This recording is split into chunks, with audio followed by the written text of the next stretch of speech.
Kisah kehidupan K.H.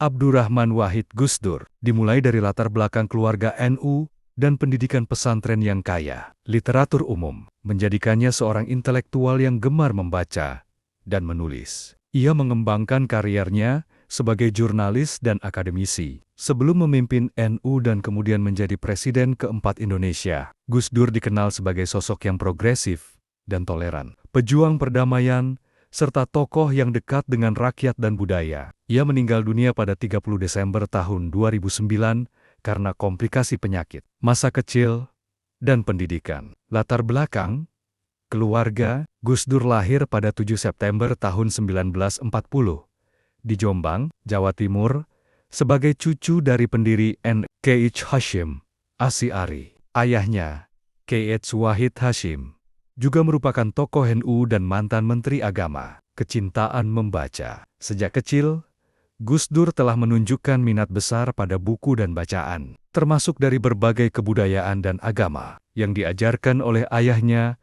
untuk memperluas wawasannya. Pendidikan pesantren: Gus Dur menyelesaikan pendidikan pesantren di Pesantren Tegal Rejo Magelang dan Tambak Beras Jombang, menunjukkan bakat dan semangat belajarnya yang tinggi. Studi di luar negeri: ia pernah menempuh studi di Universitas Al-Azhar Mesir dan Universitas Baghdad Irak, memperdalam pengetahuan agamanya dan mematangkan wawasannya. Perjalanan karier intelektual dan jurnalis: setelah kembali ke Indonesia, Gus Dur bekerja sebagai jurnalis untuk majalah Tempo dan Kompas, serta terlibat dalam kegiatan LP3S, Ketua PBNU. Pada tahun 1984, Gus Dur terpilih sebagai Ketua Umum Pengurus Besar Nahdlatul Ulama PBNU, memimpin reformasi dan revitalisasi organisasi tersebut. Anggota MPR, ia juga terpilih menjadi anggota MPR RI dari Partai Golkar, menunjukkan posisinya sebagai tokoh publik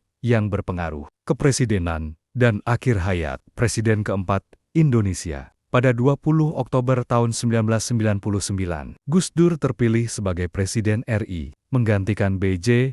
Habibie. Masa pemerintahan. Masa pemerintahannya berfokus pada upaya reformasi dan membawa transisi demokrasi. Meskipun tidak lama, karena menjabat hingga 23 Juli tahun 2001, meninggal dunia. Gus Dur meninggal dunia pada 30 Desember tahun 2009 karena komplikasi penyakit seperti gangguan ginjal, penyakit jantung, dan diabetes. Warisan semangat toleransi. Gus Dur dikenal sebagai pejuang toleransi dan perdamaian, serta tokoh yang sangat menghargai nilai-nilai kemanusiaan dan kerukunan antar umat beragama. Sumbangan untuk NU: ia berhasil merevitalisasi dan memperkuat NU sebagai organisasi yang berperan penting dalam kehidupan sosial masyarakat. Citra sebagai tokoh bangsa: meskipun masa kepresidenannya kontroversial, Gus Dur tetap dihormati sebagai tokoh bangsa yang besar